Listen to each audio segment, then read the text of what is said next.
Hello dear students, आप लोग कैसे हैं। उम्मीद है कि आप लोग अच्छे ही होंगे। कल 12 क्लास में हम लोग रे ऑप्टिक्स में एक टॉपिक पढ़े थे जिसका नाम था बाबू माइक्रोस्कोप। हिंदी में पढ़ते हैं सूक्ष्मदर्शी। क्या पढ़ेंगे? सूक्ष्मदर्शी। कौन सा चैप्टर था हम लोग का? Ray optics. ये हम लोग का रे ऑप्टिक्स था। हिंदी में क्या पढ़ेंगे? किरण प्रकाशिकी। इसमें हम लोग टॉपिक पढ़ लिए थे जिसका नाम था माइक्रोस्कोप। बाबू माइक्रोस्कोप दो प्रकार का होता है जो जो हम लोग कल सीख लिए थे। एक का नाम था सिंपल माइक्रोस्कोप और दूसरा का नाम क्या था? Compound microscope. तो सिंपल माइक्रोस्कोप जो था वह 1665 ईस्वी में किसके द्वारा बनाया गया था? वह रॉबर्ट हुक नामक एक साइंटिस्ट था, उसी के द्वारा बनाया गया था, जो कोशिका को देखने के लिए इस्तेमाल किया था। याद है? ठीक है। उसके बाद हम बताए थे दूसरा जो माइक्रोस्कोप है बाबू, उस माइक्रोस्कोप का नाम है, आप लोगों को पता होना चाहिए, उसका नाम है कंपाउंड माइक्रोस्कोप। क्या नाम है सर? Compound microscope. बाबू इसको हिंदी में बोलते हैं संयुक्त सूक्ष्मदर्शी, या क्या बोलते हैं जटिल सूक्ष्मदर्शी या यौगिक सूक्ष्मदर्शी।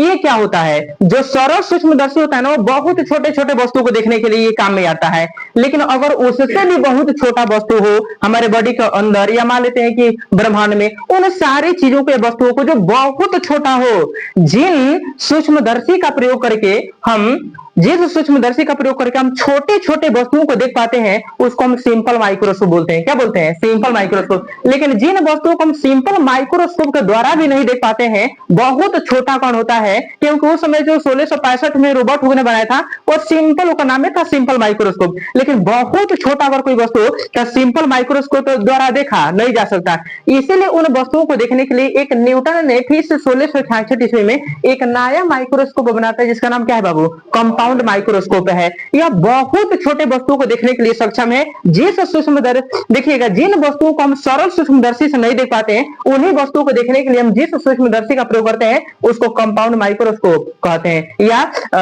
यौगिक सूक्ष्मदर्शी कहते हैं। याद रहेगा? ठीक है बाबू। इसका पूरा संरचना, कार्य, ये सारा ना हम लोग फिगर बनाने के बाद समझेंगे। आइए सबसे पहले इसका फिगर एक बनाया जाए।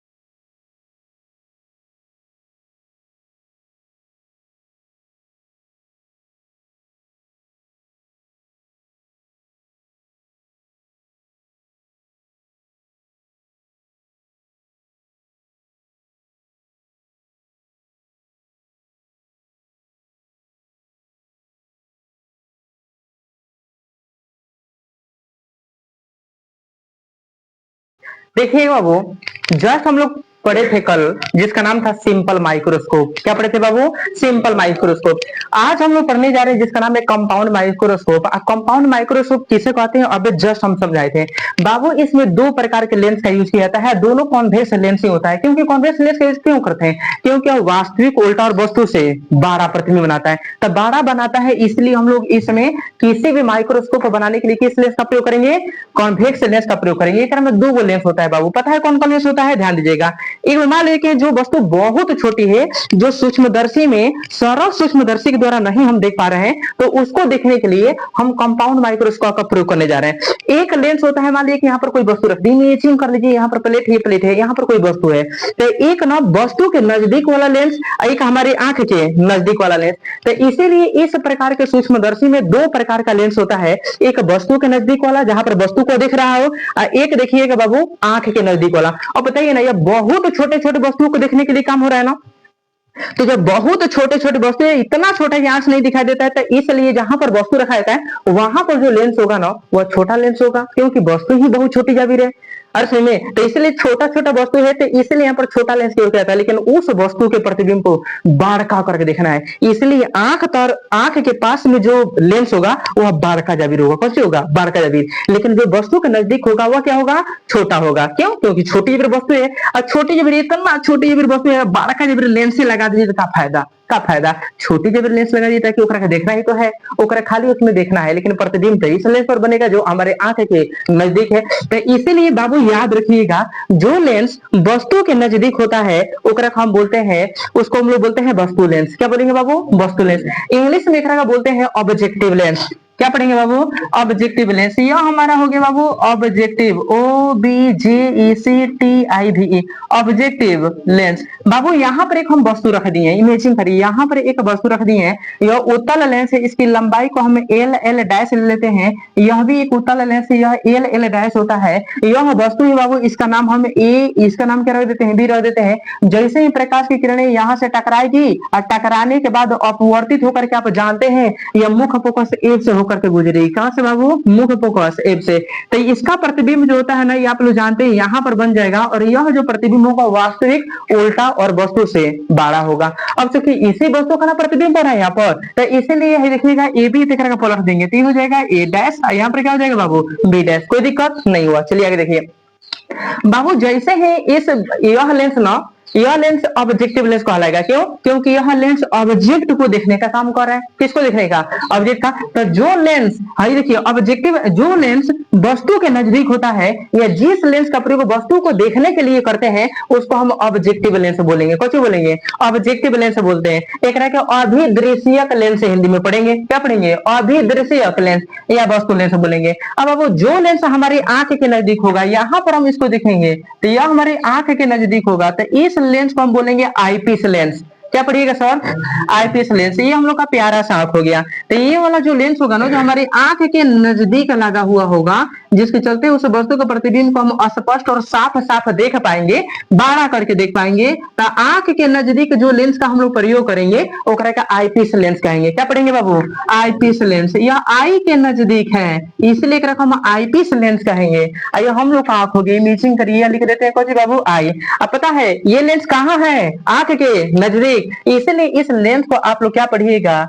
Eyepiece lens. Eyepiece lens. Hindi में क्या पढ़ेंगे बाबू? नेत्रिका लेंस। क्या पढ़ेंगे?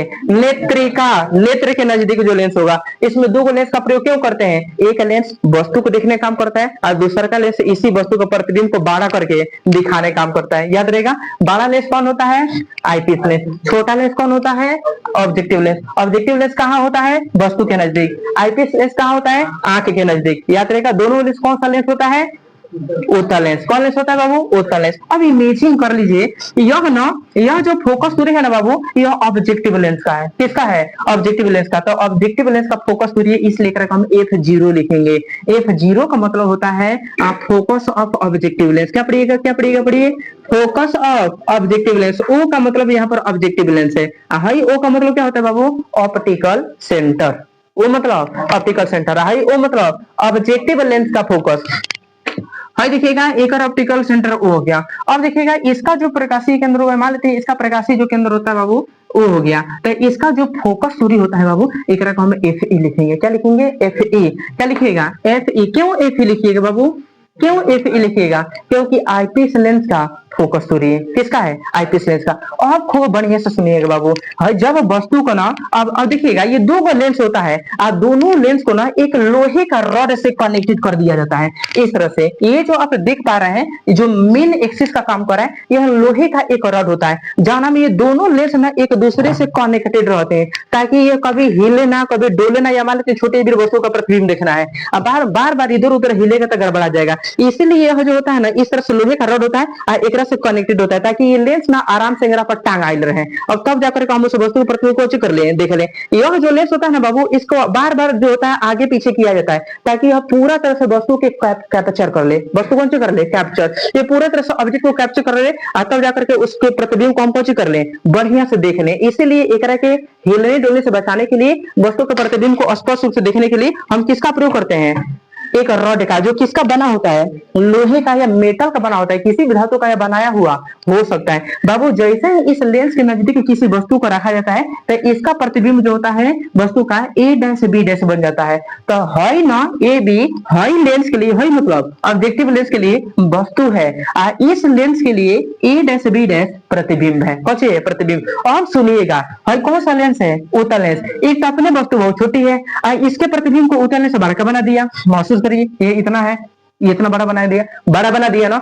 इसी बड़ा वस्तु को अब देखिए हाई लेंस खातिर हाई वस्तु हो गया, कौन हो गया वस्तु। अब बताइए उत्तल लेंस तो वस्तु का प्रतिबिंब वास्तविक उल्टा, और कहां बनेगा बाबू, नीचे बनेगा ना, कहां बनेगा नीचे, वास्तविक उल्टा, उल्टा का मतलब वस्तु ऊपर पाए तो नीचे पाए बनेगा। तो तीर का निशान हम किन में मार देगा बाबू, यहाँ। यदि यहाँ पर मारने का तीर का निशान का जगह नहीं है तो आप ऊपर मार सकते थे, बात समझ में आ रहा है, ठीक है। तो हाई लेंस के लिए प्रतिबिंब ये हो गया, लेकिन जब ना हाई लेंस के लिए देखिएगा, बस यहाँ पर हाई लेंस है, वस्तु है, प्रतिबिंब यहाँ पर बन गया। जैसे ही इसको हम इसमें देखेंगे, और बताइए हाई लेंस के लिए हाई प्रतिबिंब का काम करेगा कि वस्तु काम करेगा, वस्तु का। पता है एक हम दो लेंस का यूज क्यों करते हैं, क्योंकि वस्तु बहुत छोटा होता है, वो करके बहुत बड़ा करके देखना होता है। तो हाई कौन सी करेगा, छोटी भी वस्तु को बड़ा प्रतिबिंब बना देगा, ठीक ना। और जैसे ही इस बड़ा प्रतिबिंब को हेकरम देखेंगे तो और ही बड़ा का जरूरी बना देगा, बात समझ में आ रहा है। तब बहुत छोटे छोटे वस्तु जो हमारी आंख से नहीं दिखाई देती, तब इसका प्रयोग हम कंपाउंड माइक्रोस्कोप प्रयोग करके उस वस्तु को हम लोग देख पाते हैं। तो बाबू इस लेंस के लिए यह वस्तु है, फिर से इस लेंस के लिए यह वस्तु है, कौन, ए डैश बी डैश। इस लेंस के लिए क्या है, प्रतिबिंब है।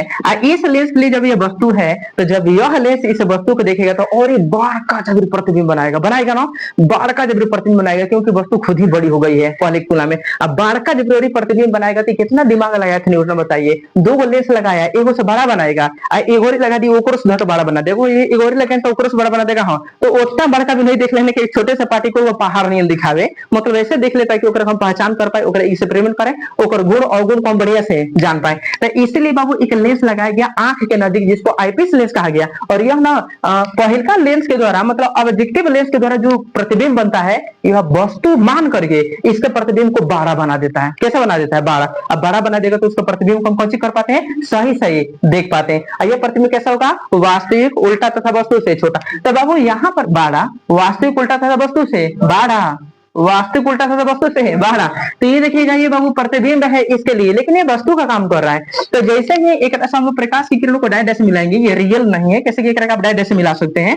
तो डायरेक्ट से मिला लीजिए आप, जैसे ही इसको आप बाबू डायरेक्ट से मिलाइएगा, इस तरह से आगे लेकर चलिएगा, तो इससे प्रकाश की किरणें जो आ रही है प्रतिबिंब बढ़ रही है। यदि हम कहां से होकर गुजरे, प्रकाशीय केंद्र ओ से, अगर इसको हम प्रकाशीय केंद्र ओ से होकर के गुजारे हैं और डायरेक्ट से इस तरह से मिला दे, बाबू है इस तरह से एक दूसरे से संयोजित या जुड़े होती है, व्यवस्थित होती है, ताकि यहाँ से प्रकाश की किरण मुख्य फोकस से होकर के आगे बढ़ती है। और वो जो प्रकाश की किरण होती है ना, हमारी आंख के नजदीक जो लेंस होता है, ओकरा से होकर के इसके प्रतिबिंब को लिया करके भाई जो होता है ना, आप देख पा रहे हैं कि ये जो लेंस है ना, इस वस्तु का प्रतिबिंब यहाँ पर लिया बना रहा है ना। ये कौन सा लेंस है, कौन सा लेंस है, उत्तल लेंस है। उत्तल लेंस वस्तु का प्रतिबिंब कैसे बनाएगा, कैसे बनाएगा, वास्तविक उल्टा तथा वस्तु से बड़ा बनाएगा, वास्तविक उल्टा तथा वस्तु से बड़ा बनाएगा। इमेजिन करिए, वस्तु होता है ना, वस्तु होता है ना, तो जब बनाएगा वास्तविक बनाएगा, उल्टा बनाएगा, उल्टा।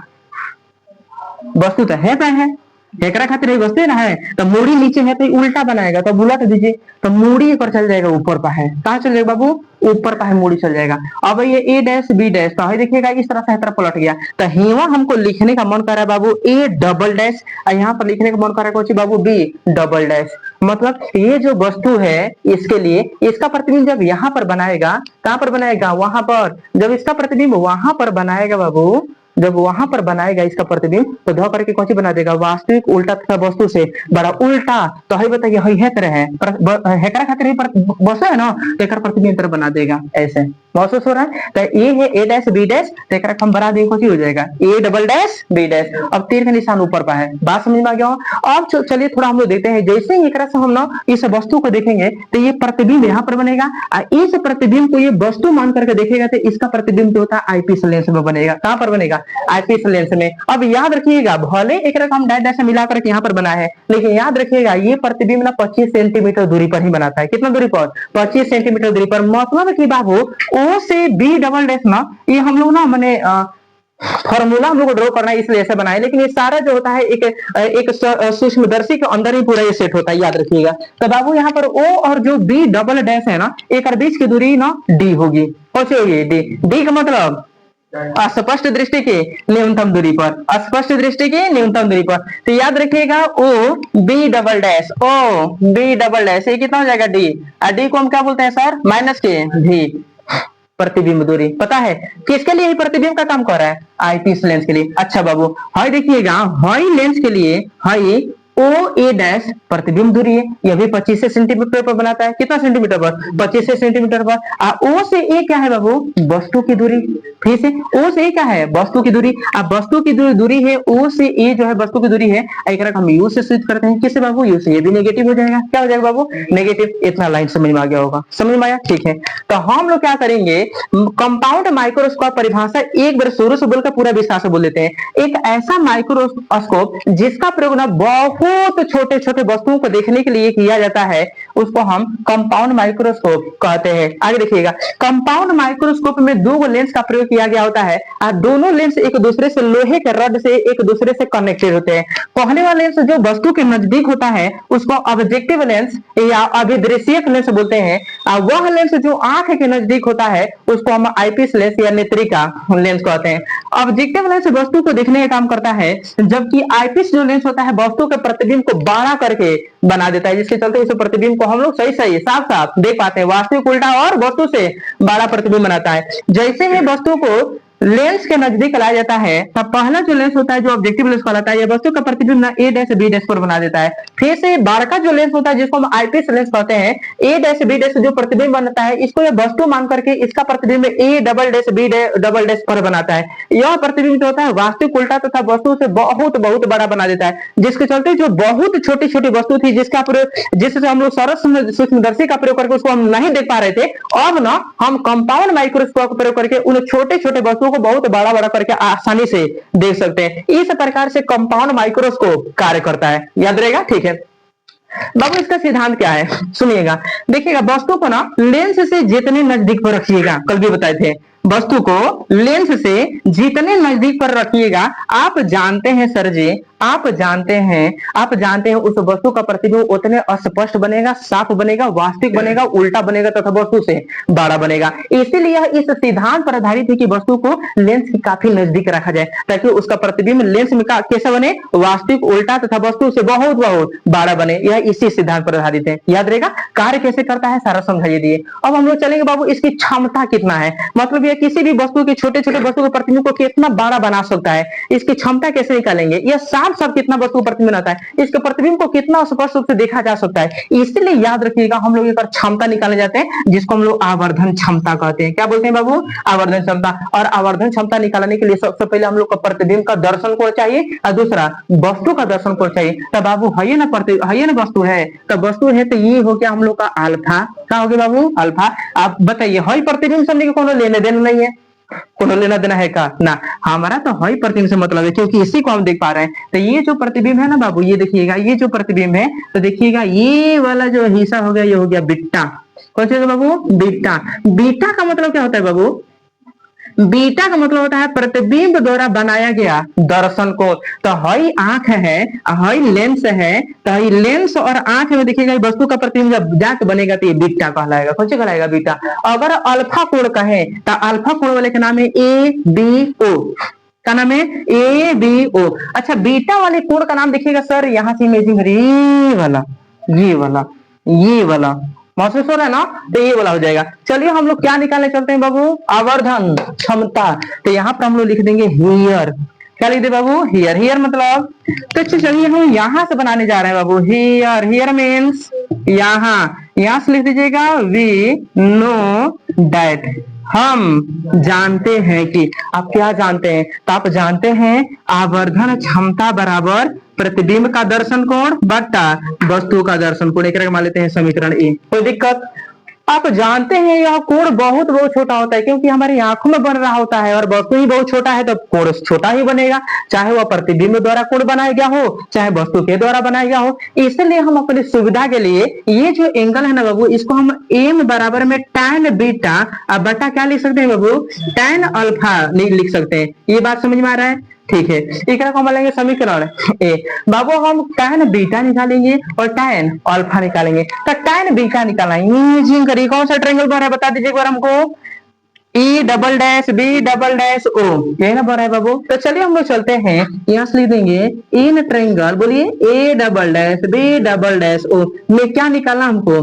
tan बीटा माने प्रतिबिंब का दर्शन कोण निकालने जा रहे हैं। जो प्रतिबिंब का दर्शन कोण निकल जाएगा, वस्तु का दर्शन कोण निकल जाएगा, दोनों को भागा दे देंगे तो वही आवर्धन क्षमता हो जाएगा। क्या हो जाएगा बाबू? आवर्धन क्षमता। क्या निकाले? tan beta.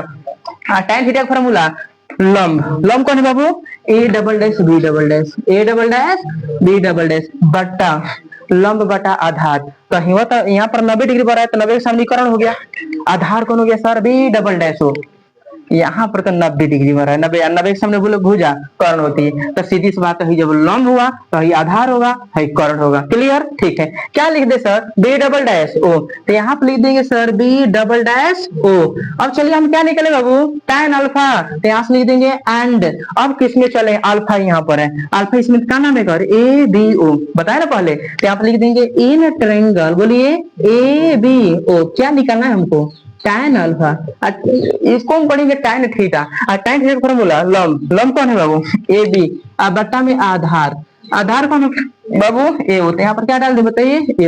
अब हम चलेंगे समीकरण ए से। कहाँ चलेंगे? ए से। तो यहाँ से हम लिख देंगे, यहाँ से लिख देंगे नाउ। नाउ मिस बाबू यहाँ से लिख देंगे फ्रॉम ए से। जैसे हम एम का वैल्यू निकालेंगे बाबू, एम बराबर में क्या बोलता है? tan बीटा बटा tan अल्फा। और tan बीटा का वैल्यू कितना है? बता दीजिए बता दीजिए बता दीजिए। tan बीटा बीटा ये क्या है? a double dash b double dash, आगे क्या है बाबू? आगे है b डबल डैश ओ, यही ना? प्रेस लिख देते हैं b डबल डैश ओ। बटा में क्या है बाबू? tan अल्फा ना। और tan अल्फा का वैल्यू कितना है बता दीजिए? ए बी बटा ए ओ। तो यहाँ पे लिख देंगे ए बी, अब बटा क्या हो जाएगा सर? ए ओ हो जाएगा। ए बी बटा ए ओ। अब एक बात समझिए, ध्यान दीजिए यहाँ पर एक हम पलटेंगे, जैसे ही पलटिएगा सर देखिएगा बी डबल डैश ओ। देखिए किधर है? बी डबल डैश ओ क्या है? ये प्रतिबिंब की दूरी है ना? ठीक है। अच्छा एओ क्या है बाबू? एओ क्या है? वस्तु की दूरी है। अच्छा A B double dash O, तो बी किधर गया? बी डबल डैश ओ, यही ना है? ठीक है, बी डबल डैश ओ। एक काम करते हैं, ध्यान दीजिएगा, है बी डबल डैश ओ है, है एओ है। A O B double dash O, ये जो दोनों होता है ना, ये दोनों दूरियां बराबर होती है। आप एक रेखा आराम से एक रेखा ना काट सकते हैं। क्यों? क्योंकि यहाँ पर बी डबल डैश ओ क्या है? तो बी डबल डैश ओ है यह जो बड़का लेंस है जिसको हम कुछ बोलते हैं आईपीस लेंस, इस आईपीस लेंस की प्रतिबिंब दूरी है। अच्छा एओ क्या है बाबू? एओ ये पहले का जो लेंस है इसकी वस्तु दूरी है। और वस्तु दूरी और प्रतिबिंब दूरी ये दोनों बराबर कैसे हो सकता है? tan अल्फा का वैल्यू हम लोग निकाले हैं, tan अल्फा बराबर tan थीटा बराबर लंब बटा में आधार। तो ए बी बटा ए कौन सी लिख लिए? एओ लिख लिए। ठीक है, ये एओ लिख लिए, ए बी बटा एओ लिख लिए। तो यहाँ पर तो ये कट रहा है नहीं, तो A double dash B dash, रुक जाइए एक second, A double dash B dash, यहाँ पर बी डबल डैश है ना? ठीक है, A double dash B dash अब बट्टा में ये हो गया, ये प्रतिबिंब की ऊंचाई हो गया। ठीक है, और प्लस में यहाँ पर चलिए आगे बढ़ते हैं। यहाँ पर एम बराबर में देखिएगा sir A double dash B double dash A B double dash O क्या है? तो बी डबल डैश ओ क्या है बाबू? बी डबल डैश ओ जो होता है यह प्रतिबिंब की दूरी है। आप प्रतिबिंब की दूरी को हम किससे शुरू कर लेते हैं? चलिए डी से। किससे बाबू? डी से। प्रतिबिंब की दूरी किससे शुरू कर लेते हैं? बी डबल डैश ओ क्या मान लेते हैं? डी मान लेते हैं। आप उसको भी मान सकते हैं, आपको पता है। एम बराबर में आगे देखिए बाबू, भाई ए बी छोड़ दीजिए तो ए बी हो गया। आगे देखिए बाबू, ए बी क्या है? वस्तु की ऊंचाई है। अच्छा एओ क्या है? एओ क्या है बाबू? वस्तु है, वस्तु की दूरी है। वस्तु की दूरी है ना?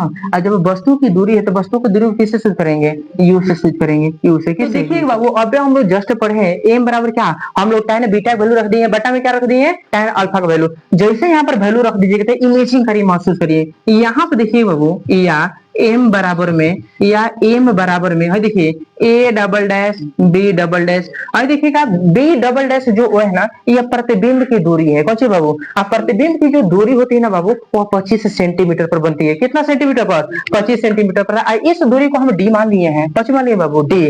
कोई डाउट नहीं था, हम लोग का झुका में हम लोग परेशान थे, तो ये डी है। क्या हो गया सर? डी है। चलिए नीचे एक का डी मान लिए, ठीक है, माइनस में रख सकते, कोई दिक्कत नहीं है। बट्टा में क्या है बाबू? A B. अब बट्टा में थोड़ा ध्यान दीजिएगा सर, ये ए बी लिख दिए, ये क्या है? एओ क्या है? वस्तु की दूरी, अब वस्तु को कितना दूरी पर रखा गया है लेंस से? 25 सेंटीमीटर दूरी पर। वस्तु को कितना दूरी पर रखते हैं? 25 सेंटीमीटर दूरी पर। 25 सेंटीमीटर की दूरी को हम डी बोलते हैं। क्या बोलते हैं बाबू? डी। हम क्या बोलते हैं? डी। पता है ना, कल नहीं लिखे थे डी बराबर माइनस भी, या भी को हम बार बार बता रहे थे कि डी क्या होता है? 25 सेंटीमीटर की जो दूरी होती है हम डायमीटर बोलते हैं। डायमीटर मतलब लेंस की क्षमता। लेंस की क्षमता 25 सेंटीमीटर से ज्यादा से कम नहीं होती। 25 सेंटीमीटर से कम का लेंस की क्षमता नहीं होता है। ओकरा से नजदीक वस्तु को रख दिए तो धुंधला दिखाई देगा। बात समझ में आई कि नहीं आया? ये डी से डी क्या हो गया बाबू? खत्म। यहाँ पर क्या हो जाएगा बता दीजिए तो? एम बराबर में है देखिए A double dash B double dash बटा में क्या है बाबू? A B. हमको बहुत इच्छा है ना, हमको बहुत इच्छा है, ध्यान दीजिएगा, हम इसको ऐसे लिखें एम बराबर में, यहां से लिख सकते हैं वी कैन राइट, हम लिख सकते हैं, हम लिख सकते हैं क्योंकि मैथमेटिकल रूप से पूरा तरह से सही है, हम लिख सकते हैं। यहाँ पर कैसे लिख सकते हैं? तो एम बराबर में देखिएगा A double dash B double dash, तो A double dash B double dash. हमको बहुत इच्छा है कि जब आप A double dash B double dash लेना तो क्रम हम शामिल करें A dash B dash, A dash B dash. अभी ए डैश बी डैश कहां से आया? तो एक बार नीचे ले देते हैं, एक बार ऊपर ले देते हैं। ऐसा हम क्यों करेंगे? सुनिए, हम ऐसा क्यों करेंगे? रुक जाइए। हम एक टॉपिक पढ़े थे जब हम आप लोग को लेंस पार पढ़ा रहे थे, तो एक टॉपिक पढ़ाए थे जिसका नाम था आवर्धन। क्या नाम था बाबू? आवर्धन। आवर्धन हम लोग पढ़ लिए थे प्रतिबिंब की ऊंचाई बटा वस्तु की ऊंचाई। फिर से प्रतिबिंब की ऊंचाई बटा वस्तु की ऊंचाई के अनुपात को कौन बोलते हैं? आवर्धन बोलते हैं। हमको आवर्धन ही निकालना है। तो हम ना देखिएगा A double dash B dash क्या है? तो A double dash B double dash इस लेंस का प्रतिबिंब की दूरी या प्रतिबिंब की ऊंचाई, दूरी ऊंचाई दोनों मतलब सेम है, ठीक है। अच्छा बाबू, आई ए बी क्या है जो बच गया है? तो ए और बी जो होता है ना, ए और बी ये वस्तु की ऊंचाई है। तो हेकर हमें प्रतिबिंब की ऊंचाई दे दिया है और हमें हेकर वस्तु की ऊंचाई दे दिया है। कहां से एकरा में हमें शामिल कर लीजिए कौन सी? ए डैश बी डैश। तो ए डैश बी डैश शामिल कर लेंगे ना तो प्रतिबिंब की ऊंचाई हो गया किसका? आईपीस लेंस का प्रतिबिंब की ऊंचाई। ए डैश बी डैश क्या हो गया? वस्तु की ऊंचाई। किसके लिए? आईपीस लेंस के लिए। उसी तरह हम लोग समझ रहे हैं, हाई लेंस के लिए हाई वस्तु है, इस लेंस के लिए हाई प्रतिबिंब की ऊंचाई है। तो बताइए प्रतिबिंब की ऊंचाई ऊपर है ना, काश हम नीचे ए डैश बी डैश लिख लें तो प्रतिबिंब की ऊंचाई बटा वस्तु की ऊंचाई हमारा फॉर्मूला मिल जाएगा, आवर्धन मिल जाएगा ना, आराम से मिल जाएगा, ठीक है। अच्छा ये देखिएगा सर, हम अगर ए डैश बी डैश ऊपर गुणा कर देते हैं, नीचे लिख देते हैं ए बी, तो ए डैश बी डैश क्या है? प्रतिबिंब। किसके लिए? ऑब्जेक्टिव लेंस के लिए। तो ये ऑब्जेक्टिव के लेंस के लिए क्या हो गया बाबू? प्रतिबिंब की ऊंचाई। तो प्रतिबिंब की ऊंचाई ए बी क्या है? वस्तु की ऊंचाई। किसके लिए? ऑब्जेक्टिव के लेंस के लिए। तो प्रतिबिंब की ऊंचाई बटा वस्तु की ऊंचाई के अनुपात कौन से कहते हैं? आवर्धन। तो हम ए डैश बी डैश लिख लेंगे तो हमारा काम हो जाएगा। समझ में आ रहा है? ठीक है, ऐसा लिख सकते हैं। अब यहाँ पर लिख देंगे, यहाँ पर ध्यान दीजिए, यहाँ पर देखिएगा या एम बराबर में अभी बताइए प्रतिबिंब की ऊंचाई बटा वस्तु की ऊंचाई है ना, प्रतिबिंब की ऊंचाई बटा वस्तु की ऊंचाई, एक कौन से कहेंगे? आवर्धन। तो हम लिख देंगे आवर्धन, बट यह आवर्धन किसका? आईपीस लेंस का। तो यहाँ पर हम लिख देंगे एम ई। क्वेश्चन लिख देंगे सर एम ई, गुना है तो गुना लिख देंगे ए डैश बी डैश बटा ए बी। तो प्रतिबिंब की ऊंचाई बटा वस्तु की ऊंचाई, ये किसका आवर्धन होगा? ये तो आवर्धन है, फिक्स है, ये आवर्धन है, फिक्स है, लेकिन ये किसका आवर्धन है? ऑब्जेक्टिव लेंस का। तो यहाँ पर क्या लिख दे बाबू? ओ लिख दे। क्या लिख दे? ओ, जीरो नहीं है, क्या है? ओ है। एक तरह का मानने का मन करा हमको समीकरण भी। बताइए यहाँ तक तीन बच्चा को नहीं समझ में आया, आगे होगा समझ में, ठीक है। आगे हम लोग चलते हैं बाबू। कल एक गुड़े लेंस लिए थे ना हम लोग, कौन लेंस लिए थे हम लोग? खाली ऑब्जेक्टिव, जो ऑब्जेक्ट के नजदीक रखा गया था, याद है? उसी में हम दो लोग देख लेते थे, गुड़े लेंस का यूज किया गया था बाबू। हम लोग ऑब्जेक्टिव लेंस लिए थे। तो यहाँ से लिख देंगे नाउ, नाउ मीन्स अब। यहाँ से लिख देते हैं, यहाँ से लिख दीजिएगा वी नो दैट, हम जानते हैं। ऑब्जेक्टिव लेंस का जो होता है ना बाबू, ऑब्जेक्टिव लेंस का फॉर्मूला हम लोग पढ़ लिए थे, याद है आप लोग को? 1 प्लस के डी बाई एफ, ये हम लोग पढ़ लिए थे। कौन लेंस के लिए बाबू? ऑब्जेक्टिव लेंस के लिए था, ठीक ना। क्या था? 1 प्लस डी बाई एफ, ये ना हम लोग पढ़ लिए थे। अभी ऑब्जेक्टिव लेंस के लिए था तो इसलिए यहाँ पर हम जीरो लगा देते हैं। कौन से लगा देते हैं? जीरो, कोई दिक्कत नहीं है। यहाँ पर कौन से लगा देंगे? जीरो। क्यों? ऑब्जेक्टिव के लेंस के लिए फोकस करिए। अब बाबू थोड़ा सा ध्यान दीजिएगा, जैसे ही एक वैल्यू यहाँ पर रखिएगा। अच्छा, and and and, M E का मतलब होता है भाई आईपीस लेंस का आवर्धन, आवर्धन, आईपीएस लेंस का आवर्धन। बाबू आईपीएस लेंस का आवर्धन क्षमता यदि निकालना होगा तो आप जानते हैं, यहाँ पर देखिएगा आवर्धन का फॉर्मूला होता है प्रतिबिंब की ऊंचाई बटा वस्तु की ऊंचाई। आप प्रतिबिंब की ऊंचाई को यहाँ पर भी नॉट लिख दीजिए, भी ई लिख दीजिए, कौन सी लिख दीजिए? भी। एक काम करते हैं, ध्यान दीजिएगा, कल जो हम लोग लेंस पढ़े थे ना, जिसका नाम था, जो लेंस हम लोग यूज किए थे वो हमारी आंख के नजदीक था। किसके नजदीक था सर? आंख के नजदीक था। आंखें में रख देते, वस्तु को वहां पर रख लेते थे, नजदीक रख लेते थे। वो में गुड़े लेंस होता था जो आंख के नजदीक होता था, इसलिए ना भाई एम ई का प्रयोग करेंगे हम। किसका प्रयोग करेंगे? M A. एम ए क्यों? आंख के नदी का लेस था। किसका नदी था? आंख के नदी का लेस था। वस्तु को नदी के रखकर हम लोग देखते थे आंख में, ये गुणे लेस था जो आगे तर था, इसलिए हम एम ई लिखेंगे। क्या लिखेंगे बाबू? M E. बात समझ में आया? आज देखिएगा अब जो आया ना एम ए, तो हम लोग वैल्यू निकाली, हम क्या निकालेंगे? Objective lens. कौन लेंस? ऑब्जेक्टिव लेंस का आवर्धन क्षमता निकालेंगे। आवर्धन का फॉर्मूला क्या होता है? प्रतिबिंब की ऊंचाई बटा वस्तु की ऊंचाई। अब प्रतिबिंब की ऊंचाई को हम आप लोग जानते हैं यहाँ पर भी से सूचित करेंगे, अब वस्तु की ऊंचाई को यू से। अब किसके लिए बाबू? ऑब्जेक्टिव के लेंस लिए, तो यहाँ पर लिख देंगे 0, यहाँ पर भी लिख देंगे जी 0। अब बताइए हाई ऑब्जेक्टिव लेंस के लिए, तो ऑब्जेक्टिव लेंस के लिए वस्तु ऊपर है, तो वस्तु ऊपर है तो चिन्ह प्लस रखेंगे। अब प्रतिबिंब नीचे है तो इसलिए चिन्ह क्या रख देंगे? माइनस रख देंगे। क्लियर? डाउट क्लियर हो गया?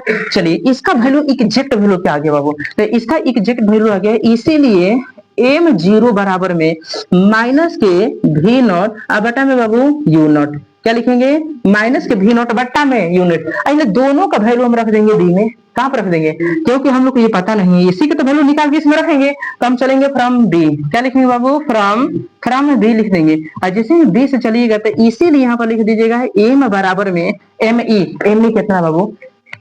कितना? 1 प्लस के डी बट्टा एफ ई। अच्छा रुक जाइए। अच्छा बाबू एम जीरो कितना? तो एम जीरो कितना बताइए? या एम जीरो नहीं है, एम ओ है। चलिए क्या लिखिएगा सर? माइनस के भी नॉट बटा के यू नॉट। अब एक काम करते हैं, एकरा के हेने कर लेते हैं पहले ना, समझ में आया? तो यहाँ से हम लिख देंगे या एम बराबर में माइनस के भी नॉट बटा में यू नॉट। अब बड़ा ब्रैकेट में एकरा क्या लिख दे बताइए ना? 1 प्लस डी बटा एफ ई। F A. बात समझ में आया बाबू? ये जो होता है ना, एक स्टेप और ही बढ़ाने का मन है, इसको हम ऐसे भी लिख सकते हैं, ध्यान दीजिएगा, और करके इसको और कर देंगे, इसको हम ऐसे भी लिख लेंगे। कैसे? देखिएगा एम बराबर में माइनस के भी नॉट बट्टा के यू नॉट कोष्ठ में एलसीएम ले लीजिए एफ ए प्लस के डी बट्टा में एफ ए। कल भी आप लोग बताए थे, याद है? तो ये क्या निकाला गया? तो ये निकाला गया बाबू आईपीस लेंस का आवर्धन क्षमता। मतलब कि एक भाषा में बोले तो कंपाउंड माइक्रोस्कोप का आवर्धन क्षमता। तो बोर्ड में 5 नंबर के लिए है और बहुत इंपोर्टेंट है, भी आई है, याद रहेगा। 3 को नहीं समझ में आया, आ गया समझ में? ये पूरा समझ में आ गया होगा? तो बताइए कुछ चलते चलते क्वेश्चन बता दिए। कंपाउंड माइक्रोस्कोप में कितने लेंस का यूज करते हैं? 2। कौन कौन लेंस का बाबू? ऑब्जेक्टिव लेंस और दूसरा आईपीस लेंस। क्वेश्चन पूछ दिया जाएगा किस लेंस की आकृति बड़ी होती है? हाँ, किस लेंस का फोकस दूरी बड़ा होता है? जन बड़का लेंस होकर फोकस दूरी बड़का होगा, सीधी सी बात है। तो आईपीएस लेंस का फोकस दूरी क्या होती है? बड़ी। किस लेंस की फोकस दूरी छोटी होती है बाबू? हाँ, ऑब्जेक्टिव लेंस का। कौन सा लेंस वस्तु के नजदीक होता है? Objective lens. कौन सा लेंस आंख के नजदीक होता है? IPS lens. कौन सा लेंस वस्तु का बहुत बड़ा प्रतिबिंब बना देता है? IPS lens. क्वेश्चन पूछ दीजिएगा आईपीएस लेंस वस्तु का कैसा प्रतिबिंब बनाता है? तो वास्तविक उल्टा तथा वस्तु से बहुत बड़ा। याद रहेगा? ठीक है, समझ में आ गया होगा? इसका फॉर्मूला याद रखिएगा, फॉर्मूला ड्रॉ करने के लिए देता है 5 नंबर में, याद रहेगा? ठीक है, समझ में आएगा होगा? ठीक है।